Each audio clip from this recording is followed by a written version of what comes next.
예, 아, 잘 계셨습니까? 월요 모임 시작하겠습니다. 음, 로마서 13장 11절부터 14절까지입니다. 제목은 떠오르는 해를 맞이해 살아가기라는 제목을 한번 붙여봤습니다. 아, 짧으니까 한번 읽어보겠습니다. 또한 너희가 이 시기를 알거니와 자다가 깰 때가 벌써 되었으니 이는 이제 우리의 구원이 처음 믿을 때보다 가까웠음이라. 밤이 깊고 낮이 가까웠으니 그러므로 우리가 어둠의 일을 벗고 빛의 갑옷을 입자. 낮에와 같이 단정히 행하고 방탕하거나 술 취하지 말며 음란하거나 호색하지 말며 다투거나 시기하지 말고 오직 주 예수 그리스도로 옷 입고 정욕을 위하여 육신의 일을 도모하지 말라. 바울은 믿는 그리스도인들이 그 때가 어느 때인지 알아라 하고 얘기를 하고 있습니다. 아, 우리가 현실적으로 어떤 시대에 사는지 그리스도를 우리가 믿고 따라가면서 이 상황이 어떤 때인지 아는 것은 어, 중요하죠. 왜 이런 말을 하냐면은 그 바울에 있는 작은 군데군데 있는 로마의 형제들이 에, 로마에 있는 그 형제들이 믿는 그리스도인들이 됐지만은 그들이 그 처해 있는 상황과 아, 그 급변하는 그 시대에 예, 그 맞춰서 살아가야 되는데 예, 그 때가 어느 때인지 그것을 알면은 아는 것만큼 그 삶의 지혜를 가지고 있을 수 있기 때문에 그 일을 얘기하고 있거든요. 아마 바울이 그렇게 얘기할 수밖에 없었던 이유가 있었겠죠. 사회적으로, 문화적으로 여러 가지 이제 종교적이나 뭐 이런 그 서로 다른 어, 그런 이유들이 존재했기 때문에 이런 말을 하는 것인데 우리 믿는 이들은 하나님을 믿고 그리스도를 이렇게 알아갈 때 사실은 우리의 그 믿음의 날이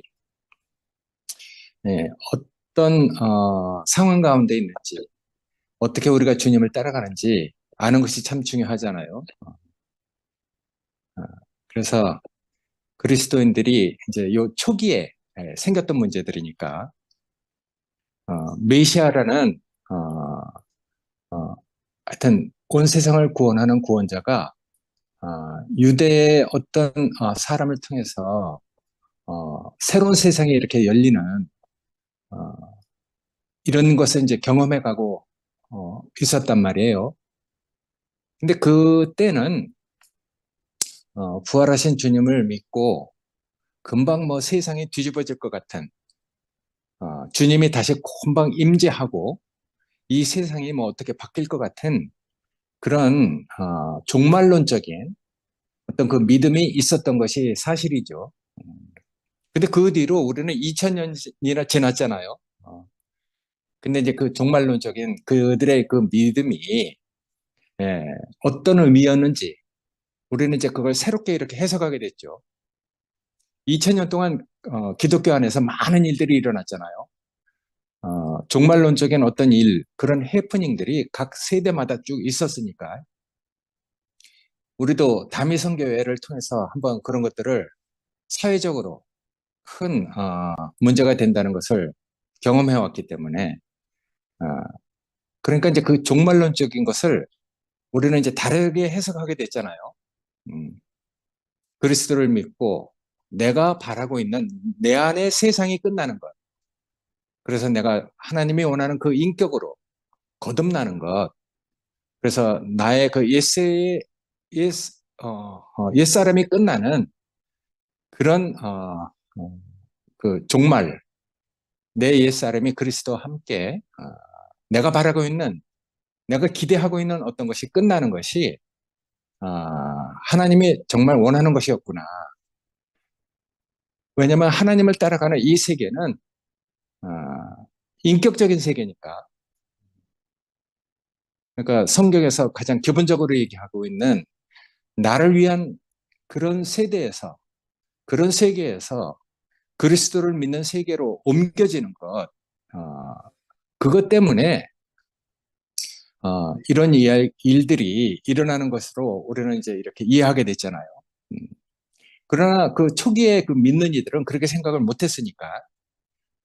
그래서 그리스도인들은 이 세상에 이제 새로운 날을 위한 메시아가 예수와 함께 이렇게 우리에게 그 오고 새로운 세상이 그 열리는 세대가 이제 이거 그 일어났다. 메시아 예수와 함께 새로운 날이 동텄다. 그래서 주님의 그 부활 이후로 이 세계는 옛 세계와 새로운 세계, 그런 중첩된 세계 가운데 우리가 있구나 하는 그 믿음을 가지고 있어야 된다는 얘기를 하고 있습니다. 완전히 새로운 세계가 온 것도 아니죠. 그렇지만 우리 안에서는 그런 새로운 세계에 대해서 인격적으로 그것을 맛보고 있으니까. 그렇지만 완전히 온 것은 아니니까. 그렇지만 한편으로는 또 나의 옛 세계가 끝났단 말이에요. 그러니까 새로운 세계와 또 나의 옛 세계가 끝나는 그런 중첩된 그 과정, 그 시기 안에 우리가 있다는 믿음을 가지고 우리가 주님을 따라가고 어, 있지 않습니까? 그러니까 이런 순간 어, 여기 이제 그 낮과 밤으로 이렇게 얘기를 했는데 밤이 지나고 새벽에 왔을 때 동이 트기 직전이지만은 동이 트면은 이제 밤에 살던 것처럼 살 수 없잖아요. 낮에는 이제 또 낮에 이렇게 해야 할 일을 해야 되니까. 그러니까 그 순간에 있는 것이죠. 먼 동이 떠오르는 그런 때. 이거 뭐 이건 날짜를 얘기하는 게 아니잖아요. 우리의 옛사람과 그리스도로 인해서 내가 정말 하나님이 원하는 그 인격적인 그 낮의 생활을 해야 하는 그런 세대를 얘기하는 것이니까. 이 세대는 사실은 동이 트기 직전이지만은, 어, 그것을 그 미리 아는 사람도 있죠. 성경에서도 선지자들이나 이제 예언자들은 그런 것을 미리 이렇게 아는 사람들이니까. 그러니까 동이 트기 직전이지만은 자신이 해야 할 일을 아는 사람은 이미 일어나서 마치 대낮인 것처럼 행동하는 사람도 우리가 성경에서 봐왔잖아요. 그러니까 깨어 있으면은 주님으로 인해서 내 세계가 끝나고 새로운 세계, 그 세계가 열릴 것이구나 하는 소망을 가지고 있는 사람은 새로운 세계를 살아가야 할 때 요구되는 그 여러 가지 정신적이나 윤리적이나 정서적인 것들에 대해서 어울리는 삶을 살 수 있도록 그 준비가 되는 것이죠. 그러니까 어떤 사람은 낮은 것처럼 행동하는 사람도 있단 말이에요.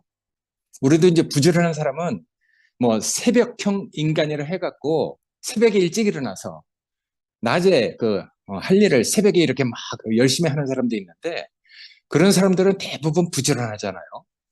그리고 아침에 일어나서 낮에 이렇게 할 일을 미리 다 하고 하는 사람들을 보면은 정말 신실한 사람들이고 부지런한 사람들이죠. 그러니까 벌써 일어나서 낮에 하는 것처럼 하는 사람들이 있으니까 그러니까 우리가 이제 영적으로 주님을 따라가면서 깨어 있으면은 옛 세계를 끝내고 새로운 세계를 살아가야 할 때 요구되는 여러 가지 것들을 하나님께서 이미 다 그걸 알려주고 그런 삶이 사라질 수 있도록 우리 인생을 이렇게 이끌어 가니까.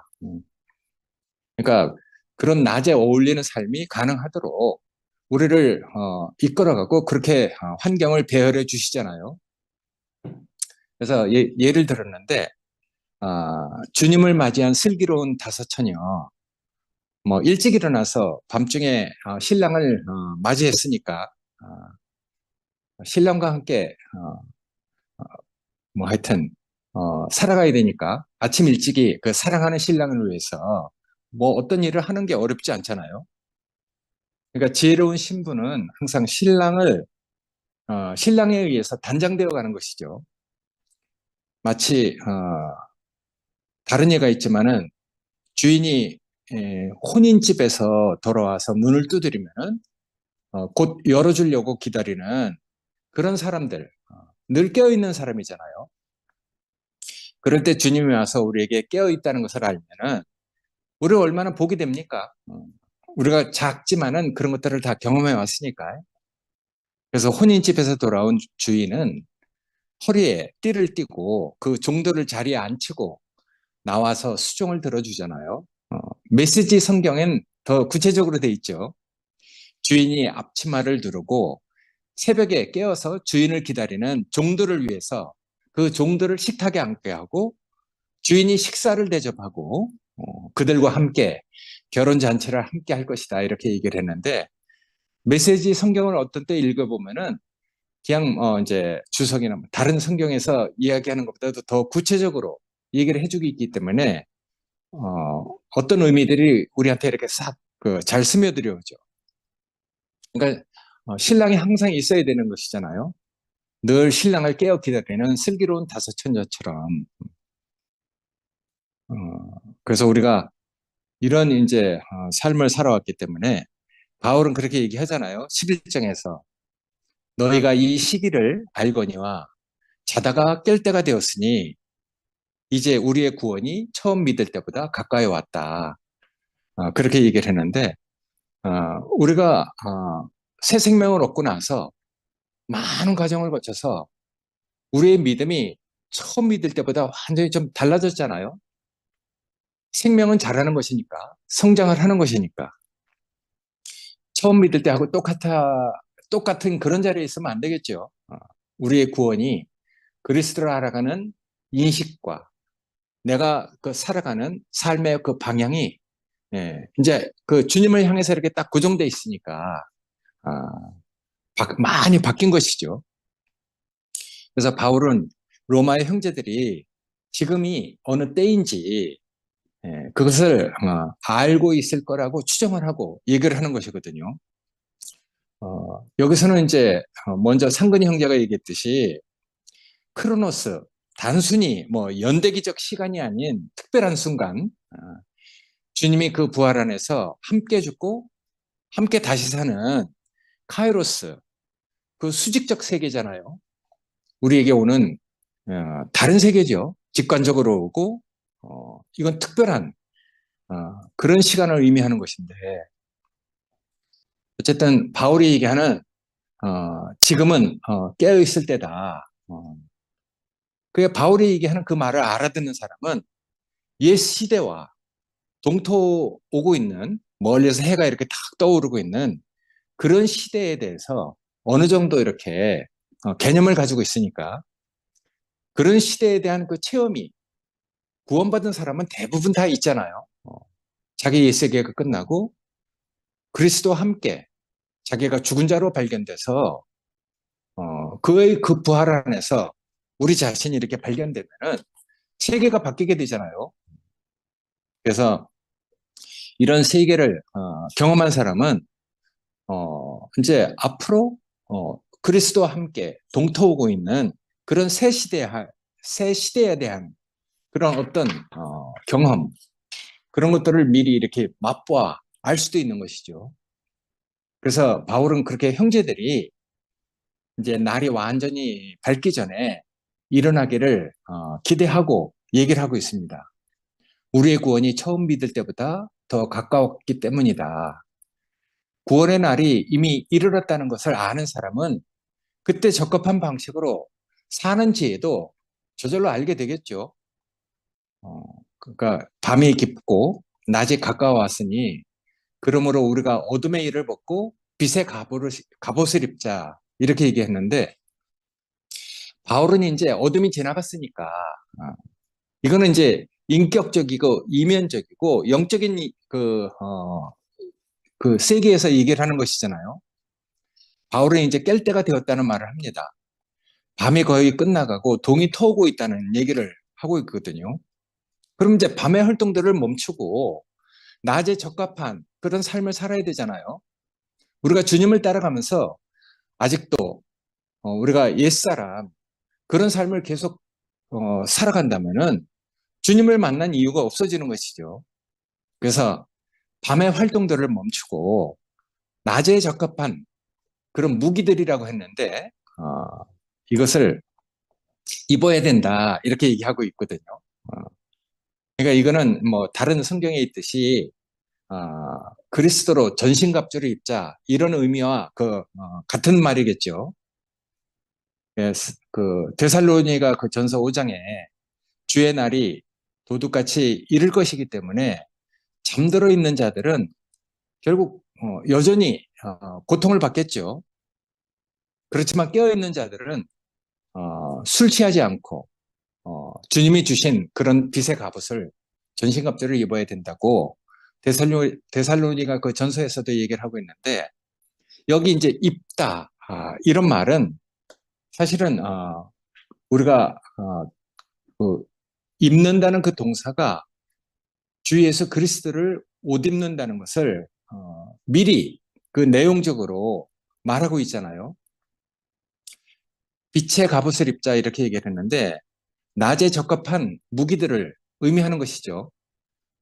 그러니까 우리가 그리스도로 옷 입으면은 이제 옷을 입어야 할 이유가 있는 것이잖아요. 그러니까 이런 일들은 어둠의 일과 이제 대조되는 말이니까 여기 낮에와 같이 단정히 행하고 방탕하거나 술 취하지 말며 음란하거나 호색하지 말며 다투거나 시기하지 말고 이렇게 얘기했는데 이런 글을 읽으면서 저는 이제 지나간 내가 그 밤에 그 어떤 삶을 살다가 주님을 만나서 내가 정말 이렇게 깨어 일어나게 된 어떤 것들이 이렇게 딱 생각되었어요. 그때 내 안에서 많은 일들이 일어났거든요. 여기 써 있듯이 우리 속에 있는 육의 속성, 내가 주님을 따라가면서 발견되는 나의 겉사람 속에 있는 육신의 본성, 이런 것들이 그 주님의 그 빛비침 아래서 많은 것들이 이렇게 발견되고 그런 것에서 이렇게 옮겨지는 그런 일들이 많았어요. 여기 써 있듯이 그 한 가지를 얘기하면은 우리 육신의 그 속성 안에는 사실은 범죄의 세균이 있습니다. 여기 글 써 있는 것처럼. 근데 이런 것들은 죄만 있으면은 외부의 어떤 환경과 합해져서 즉시 우리 속에서 그 병을 일으킵니다. 평소에 아무리 착한 사람이라도 그 속에 우리 속에 그 육의 그 본성 안에 잠재되어 있는 죄를 즐거워하는 그런 죄의 그 병에 한번 그 걸리게 되면은 탈출하기가 참 어렵게 되거든요. 여기 그 뭐 방탕하고 술 취하고 음란하고 호색하는 것들이 의미하는 밤중의 일이 있잖아요. 그런 것들은 우리 육의 속성 안에서 아주 즐거워하는 것들입니다. 오랫동안 이제 그런 세계 속에서 살다가 28대 목사님 만나서 술, 담배를 하루아침에 끊었잖아요. 근데 목사님 따라가면서 그 그리스도를 따라가면서 늘 좋았던 것이 아니란 말이에요. 실족하고 어떤 때는 사망에 빠진 적도 있어요. 근데 나 혼자 그 사망에서 벗어날 수 없는 것이죠. 늘 그럴 때마다 말씀을 듣고 내가 그 어둠 속에서 그 사망에서 이렇게 벗어나게 됐는데 하루는 28대 목사님 만나서 그렇게 오랫동안 즐겨왔던 그 술, 담배 하루아침에 끊었잖아요. 근데 내가 사망에 빠지니까 내가 다시 한번 담배를 피게 된 그런 일들이 있었어요. 야, 내가 주님을 만나서 이렇게 좋은 세계를 보고 내가 다시 담배를 피다니 마치 개가 토한 것을 먹는 것처럼 그렇게 내 자신이 느껴졌거든요. 야, 난 오랫동안 사실은 어렸을 때부터, 젊었을 때부터 꽤 오랫동안 술, 담배를 먹었죠. 근데 하루아침에 그걸 딱 끊었단 말이에요. 근데 내가 안 좋으니까, 사망에 빠지니까 다시 나도 모르게 그런 하여튼 내 자신이 팔려가는 어떤 것을 경험했거든요. 야, 근데, 사실은, 내가, 여기 그 써있듯이 밤중에 일들이 있잖아요. 술 취하고 음란하고 호색하고 뭐 이런 것들이 의미하는 밤중에 즐거운 일들이 있단 말이에요. 근데 그런 것들을 나뿐만 아니라 다른 사람들을 이렇게 볼 때도 하여튼 그런 것들이 이렇게 보여지니까 그런 것에 한번 빠지게 되면은 혼자서 그런 병에서 탈출하는 건 참 어렵거든요. 뭔가 그보다 더 좋은 것이 와야 되는데 세상에는 그런 게 없단 말이에요. 예전에 우리에게 정상적인 사역을 했던 분이 그렇게 말한 적이 있어요. 어린아이에게 어린아이가 그 위험한 것을 쥐고 있는데 어린아이에게 그것을 뺏으려고 하면 어린아이 손이 다치니까 그럴 때는 어린아이가 잡고 있는 그것보다 더 좋은 것을 주면은 어린아이가 그것을 놓고 자연히 자기가 원하는 더 좋은 것을 잡지 않겠느냐. 그러니까 사실은 우리가 어, 빠져나올 수 없는 죄의 그 세균 때문에 탈출이 불가능한 그런 곳에 있다 할지라도 정말 주님이 나에게 영광스럽게 보이고 정말 더 좋게 보이면은 그 탈출하는 거 어렵지 않거든요. 근데 더 좋은 곳이 없으니까 사람들은 그런 곳에 매여 있단 말이에요. 많은 사람을 앞에서 지휘하는 장군 하나가 교회 갈 때마다 부끄럽잖아요. 많은 사람을 호령하는 대대장이고 연대장이고 사단장인데 담배 하나를 끊지 못해서 교회 갈 때마다 얼마나 자기 자신은 부끄럽겠습니까? 옛날에 제가 26사단 사단장을 세 사람이나 이렇게 가른 사람인데 그때 유학성, 전두환, 그리고 또 저 누구야, 어, 어, 장태환, 요 세 사람이 우리 사단장이었었거든요. 26사단 사단장인데, 근데 이제 그때, 유학성 그 사단장이 기독교인이었어요. 근데 이제 자기가 이제 담배를 끊지 못해서 고민하는 이런 그 간증을 한번 들은 적이 있는데, 많은 사람을 호령하는 그 장군이라도 담배 하나를 끊지 못해갖고 막 이렇게 이제 어려워하는 것을 봤거든요. 어, 오랫동안 그런 밤중에 즐거운 상태, 그런데 한번 빠져 있으면은 아무리 고민해도 안 되는 것이죠. 탈출하고 싶어도 탈출이 안 되는 것이죠. 성경에서는 그런 것들을 갖다가 오랜 세월 동안 고민하고 있는 38년 된 병자와 같은 상태로 얘기를 하고 있습니다. 어, 밤중이라는 것은 빛이 도달되지 않은 것에서 번창하고 있는 악의 유형들을 얘기하고 있잖아요. 그러니까 우리 속에는 그런 것들이 늘 잠재해 있는 것이죠. 근데 이제 그런 것들이 아무리 잠재해 있다 할지라도 우리에게 빛이 비추고 주님의 영광에 비치면은 그런 것에서 우리가 벗어나는 것은 어렵지 않습니다. 그래서 병을 즐거워하는 겉사람, 이런 것이 파괴되지 않으면은 육의 속성 안에는 죄의 세균이 심중에 병을 일으켜서 우리를 고면 속에 빠지게 하거든요. 그래서 38년 된 그 병자를 두고 예수님께서 그렇게 말씀하시잖아요. 내가 더 심한 병이 생기지 않게 다시는 가서 죄를 범치 말라. 이렇게 얘기했어요. 그러니까 38년 된 그 병자를 고쳐주고 나서 예수님이 그렇게 말했으니까 병의 원인, 그러니까 오랫동안 38년 동안 병에 이렇게 걸려서 무기력해서 헛된 소망을 가지고 있지만은 자기는 그 병에서 탈출할 수가 없어. 베데스다 연못가에 그 물이 동하기만 하면은 먼저 들어가면 낫잖아요. 근데 이 사람은 38년 동안 무기력하게 누워있기 때문에 자기 힘으로는 연못에 뛰어들어갈 수가 없어요. 자기가 뛰어들어가기 전에 벌써 다른 사람이 들어가서 낫거든요. 누가 도와주겠습니까? 근데 38년 동안 베데스다 연못가에 누워 있었다는 것이거든요. 헛된 소망을 가지고 누워 있는 것이죠. 우리의 옛사람이 그런 상태거든요. 그럴 때 주님이 와서 네가 낫기를 원하느냐? 아무것도 하지 않았어요. 연못에 뭐 집어넣은 것도 아니고 뭐 날 믿고 따르라 이런 말도 한 거 아니에요. 네가 낫기를 원하느냐? 그러니까 38년 된 이 병자 뭘 할 수 있겠습니까? 무기력해서 아무것도 할 수 없는 완전히 죽은 상태거든요. 사망에 빠져 있는 상태죠. 그러니까 이제 그런 말이 들려왔을 때 내가 낫기를 원합니다. 이렇게 얘기를 했잖아요. 그러니까 네 자리를 들고 일어나서 걸어가라. 이렇게 얘기했어요.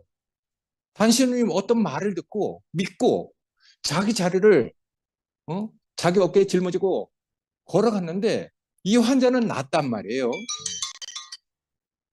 그러니까 참 이상한 일이 벌어진 것이죠. 그리고 나서 이제 환자한테 그렇게 얘기했잖아요. 더 심한 병이 생기기 전에 다시는 가서 죄를 짓지 말라. 그러니까 그 병의 원인은 죄라는 것을 얘기하고 있는 것이거든요. 그러니까 주님의 말씀은 오랜 세월 동안 고민하고 병을 앓고 있는 자기 힘으로는 아무것도 할 수 없는 이 무기력한 환자, 그 사망의 원인은 죄라는 것을 말씀하시잖아요. 저는 사실은 38년 된 병자처럼 제가 그렇게 주님의 그 말씀을 듣고 그렇게 발견된 적이 있어요. 그래서 우리가 심중에 죄의 세견으로 인해서 내가 병에 딱 걸려버리면은 우리 안에 평안이 없어져요. 즐거움을 모른단 말이에요. 외적인 시기는 그 상태는 아주 이렇게 그 평안해 보이지만은 내 안에 심중에 돌연 그 병이 다 이렇게 그 생각나면은 그만 마음이 우울해지잖아요. 분위기와 환경은 즐거울 만한데 내 속은 돌연 그 병이 생각나면 즐거워지지가 않아요. 냉정해지고 그 즐거움이 싹 사라지거든요. 그런 병에서 벗어나려고 애쓰고 있지만은 심정이 편안치 못해. 그러니까 안 되는 것이죠. 죄가 있고 우리 안에 악한 기호가 있으면은 그런 것들을 이기고 싶지만은 무기력해져서 이기지 못하는 것이죠. 그러니까 항상 마음에는 평안이 없습니다. 그 병에 걸려본 사람은 알거든요. 근데 우리가 이제 자다가 깰 때가 벌써 되었다. 낮이 가까웠으니 옷을 갈아입으라.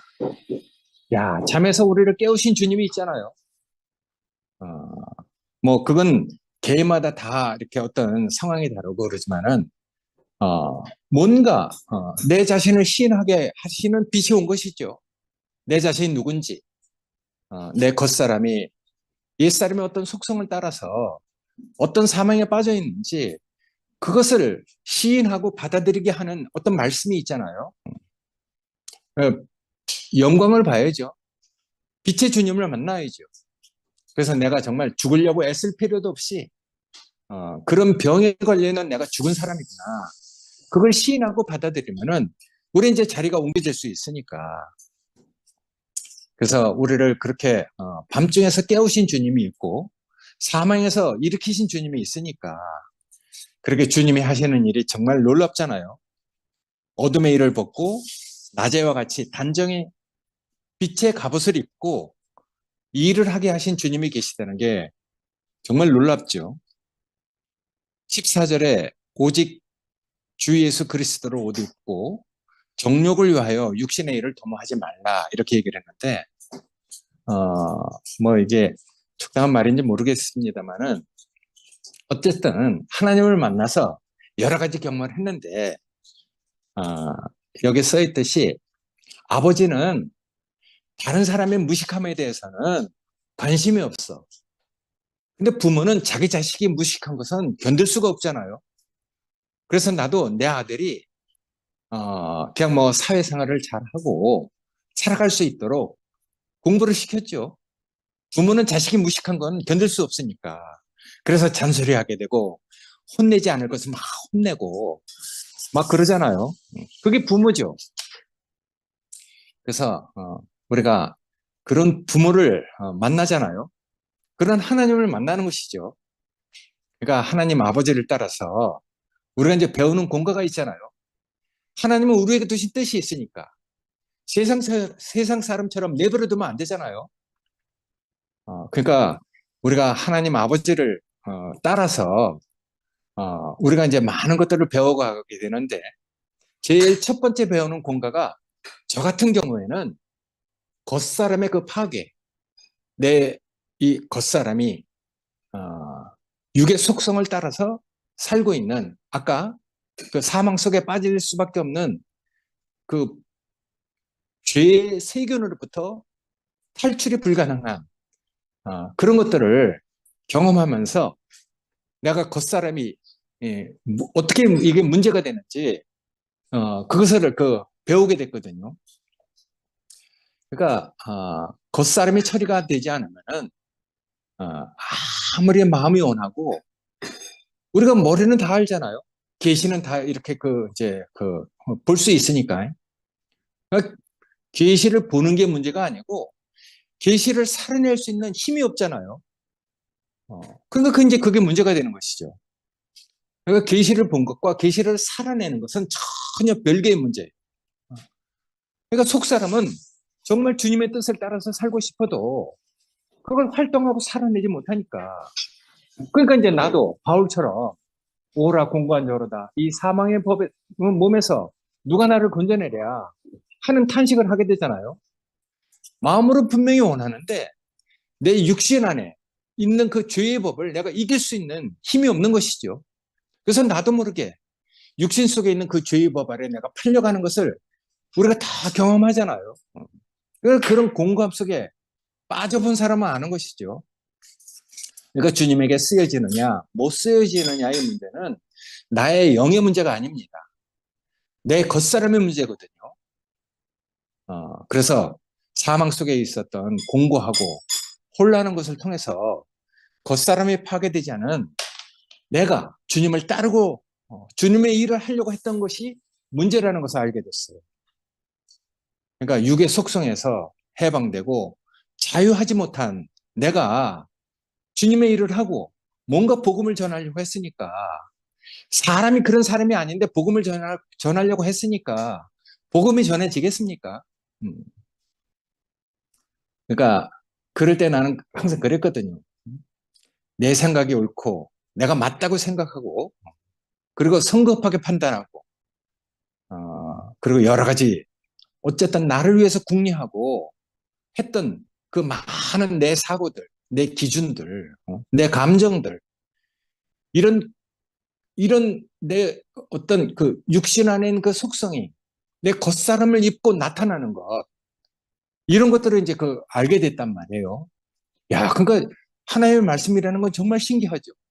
그렇게 빛비치면은 내 속에 있는 그 육신의 그 속성이 이 겉사람을 통해서 나타난다는 것을 우리가 알게 되거든요. 전 그게 정말 복이라고 생각됐어요.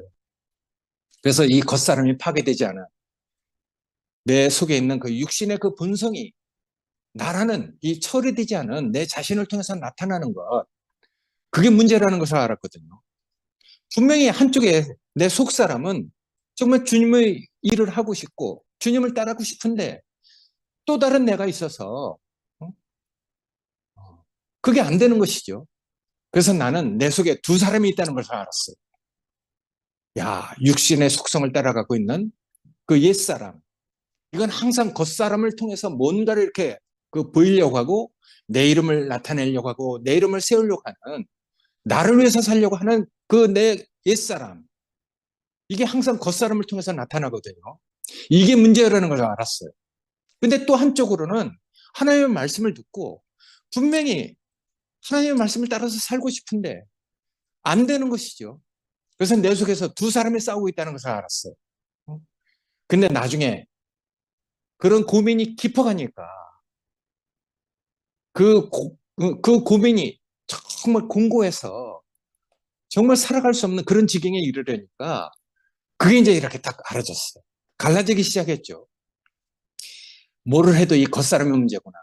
육신의 속성이 이 겉사람을 통해서 나타나는 내 옛사람. 이게 문제라는 것을 알았어요. 야, 근데 이제 그것이 이렇게 발견되는 순간 내 안에서 작은 변화가 생겼단 말이에요. 이것은 하나님의 일을 할 수도 없고 하나님을 따를 수도 없구나 하는 것을 알게 됐거든요.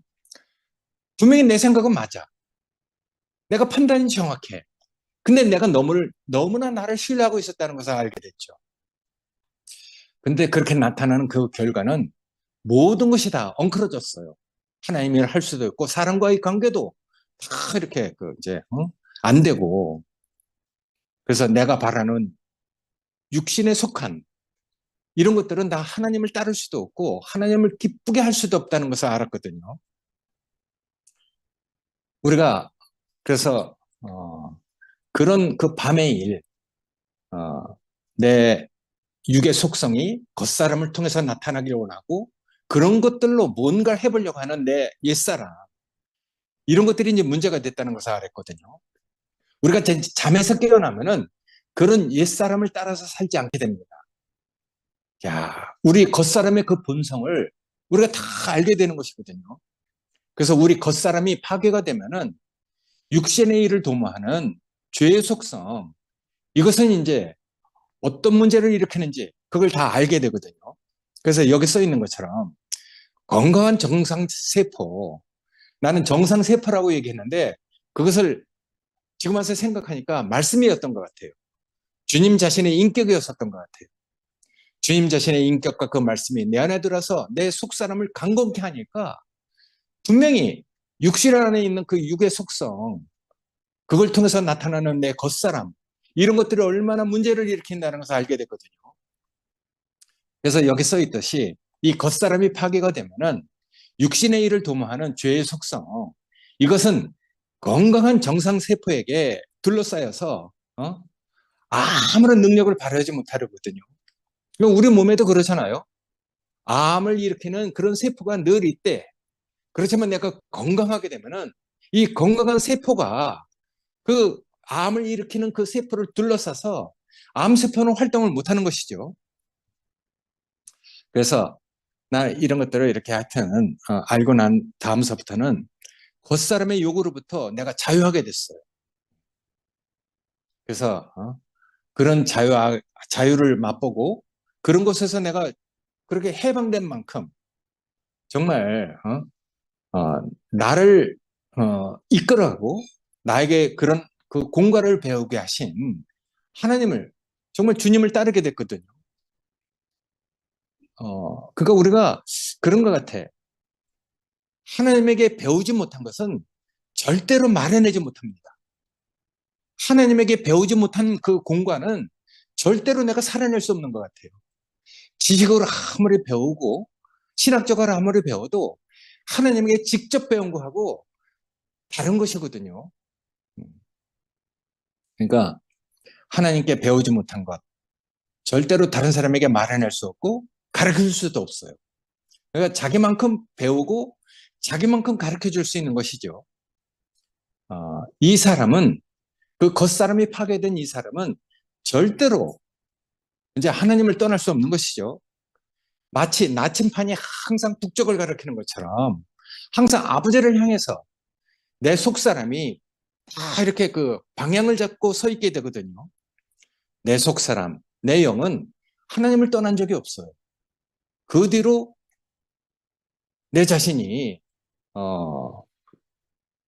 많은 변화가 생겼고 주님을 이렇게 벗어나지 않는 삶을 살게 됐었거든요. 어쨌든 내 지난 일을 생각해 볼 때, 지금 와서 이렇게 다시 생각해 보지만은 그때는 내가 그랬어요. 내 기억으로 하나님의 그 현존하심, 하나님의 임재를 내가 누려보려고 많이 애썼거든요. 근데 하나님은 내 기억 속에 있는 분이 아니잖아요. 나는 내 기억으로 하나님의 임재를 유지해 보려고 많이 애썼단 말이에요. 근데 그게 정말 얼마나 어리석은 일인지 그걸 알게 됐어요. 그때는요, 내가 기억이 되면 하나님이 나한테 이렇게 이제 현존하고 있다가 기억이 희미해지면 하나님이 없어졌어요. 하나님이 내 기억을 따라서 이따가 다 없다가 그렇게 했거든요. 그러니까 하나님의 임재는 내 기억 속에 있지 않습니다. 어, 하나님의 임재는 내 속사람. 우리가 거듭날 때 우리 생명 안에 그 주신 하나님의 영이 있잖아요.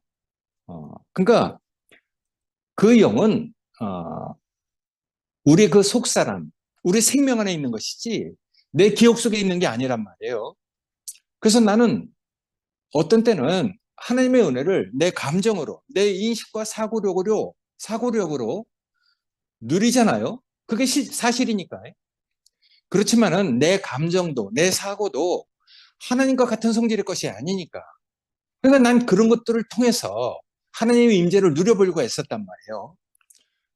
근데 그런 것들이 하나님의 임재를 누리게 하지 못했어요. 내 감정이나 사고력으로 그런 의지와 행위에 의해서 하나님의 그 실존을 내가 유지해 보려고 많이 노력해 봤는데 그런 행위는요, 금방 힘을 잃고 하나님의 임재는 금방 없어졌어요. 야, 문제는요, 육신의 일을 추구하는 내 겉사람, 이게 문제라는 것을 알았거든요. 이 사람으로 살면은 내 혼에서, 내 혼에서 벗어나지 못하고 있는, 잠들어서 깨어나지 못하는 그런 상태라는 것을 알았거든요. 그래서 하나님이 나를 깨울 때 일을 이렇게 뒤돌아보면은 많은 문제들, 많은 일들이 있잖아요. 내가 소음이라고 이렇게 써놨는데 그건 외부에 있지 않아요. 오히려 내 속에, 내 자신 속에 문제가 있다는 것을 알았거든요. 내 환경을 바꿔서 나를 구원해 주는 게 아니죠. 외부의 소음에 시달리고 있는 나를 벗어나게 했어요. 하나님이 나를 구원해 주시는 것은 외부 환경에서가 아니고 도리어 외부의 소음에 시달리고 있는 내 자신으로부터 나를 구출해 주는 그런 것을 경험하게 있단 말이에요. 그러니까 그 나로부터 하나님이 나 구출해 내신 것이죠. 겉사람, 그 옛사람, 그 속성을 우리가 다 그리스도를 만나보면 알게 되잖아요. 그래서 그 옛사람과 결탁되어 있는 내 겉사람, 그게 소망이 없죠. 내 옛사람은 사실은 나를 위해서 살 뿐이지 내 이름을 빛내려고 하고 나를 위하는 존재지 하나님을 위할 수 있는 존재가 아니에요. 하나님을 기뻐할 수 있는 속성이 없어요. 야, 그러니까 나는 그런 내 겉사람을 가지고 육신의 속성을 가지고 그때 살아보니까 그 결과는 다 육신의 일을 도모하고 있다는 것을 알았거든요. 그러니까 마음속에서 일어나는 여러 가지 욕구, 하나님과 교회 앞에서 내가 정말 참된 봉사를 할 수 없구나. 이걸 알게 됐어요. 그 다음서부터 그런 내 자신이 죽은 것, 소망이 없는 존재라는 것을 알고 나니까 내가 거기에 소망을 둘 필요가 없잖아요. 그만큼 나에게 이제 다른 것이 비춰온 것이죠. 그 다음서부터 나한테 정말 작은 변화가 일어나기 시작했어요. 외부 환경이 아무리 소란해도 내 속에는 조용했어요. 하나님을 향해 있는 내 속사람. 야, 이거는 외부의 그 많은 소란한 것들로부터 별로 영향을 받지 않습니다. 그런 것들로 별로 내 자신이 움직여지지 않았거든요. 그래서 그럴 때 사람들이 왜 그런 말을 하는지 이상하게 내 영의 그 듣는 귀가 민감해지는데 사람들이 왜 그런 말을 하는지 알겠어. 그러니까 내가 그런 자리에 있어 봤기 때문에 아는 것이죠. 내가 뭐 투시의 은사가 있거나 신유의 은사가 있어 그걸 아는 게 아닙니다. 그런 경험을 해봐야지 아는 것이거든요. 그런 자리에서 떠나봐야지 왜 그 사람들이 그런 자리에서 그런 얘기를 하는지 아는 것이죠. 그래서 이상하게 그때서부터 사람을 알게 됐어요. 내 영의 듣는 귀가 민감해지는데 주님의 역사가 있고 정말 내가 주님을 떠나지 않는 내가 항상 내 삶의 방향이 주님을 향해 있으니까 여러 가지 사정이 많이 지나갔거든요. 그런 겉사람에게 어떤 사정들이 닥쳐와도 내 속사람은 별로 영향을 받지 않았어요. 흔들리지 않았어요. 별로 그런 것에 응해지지 않았어요. 그러니까 소란한 중에 있을 때도 홀로 하나님께 기도하는 것처럼 하나님의 임재 앞에 서 있게 됐거든요. 야, 그러니까 이 겉사람의 어떤 상태하고는 전혀 상관없이 내 속사람은 아주 고요했거든요. 조용했죠. 그래서 나는 그때 하여튼 돌이켜 생각해 보면은 내 속에서 일어나는 그 많은 욕구들, 육신의 본성으로 그걸 이루어 보려고 했는데 그 대책과 방법을 꾀하던 그런 겉사람으로부터 내가 싹 돌아서니까 마치 밧줄이 풀린 것처럼 내가 자유한 사람이 됐거든요. 해방이 됐어. 야, 그러니까 그 해방된 것을 한 번 맛본 사람은 겉사람이 정말 지겹습니다. 우리가 지겹도록 그 경험을 해봐야 되거든요. 그래야지 다시는 안 돌아가지. 저는요, 머리가 나빠서 지겹도록 개가 토한 것을 먹고 또 먹고 그랬던 일을 반복했던 적이 많아요. 그렇게 지겹도록 해봤기 때문에 그 자리에 돌아가지 않습니다. 머리가 나쁜 이런 것이 나에겐 정말 복이 된 것 같아요. 그건 몸으로 때운 것이죠. 머리로 때우지 않았어요. 그러니까 이제 몸이 말하는 것이죠. 그래서 우리가 많은 것들을 내 몸으로 그렇게 경험을 하게 되면은 이제 본성적으로 알게 되는 것이죠. 내 육의 속성이 이런 문제를 일으키고 있구나.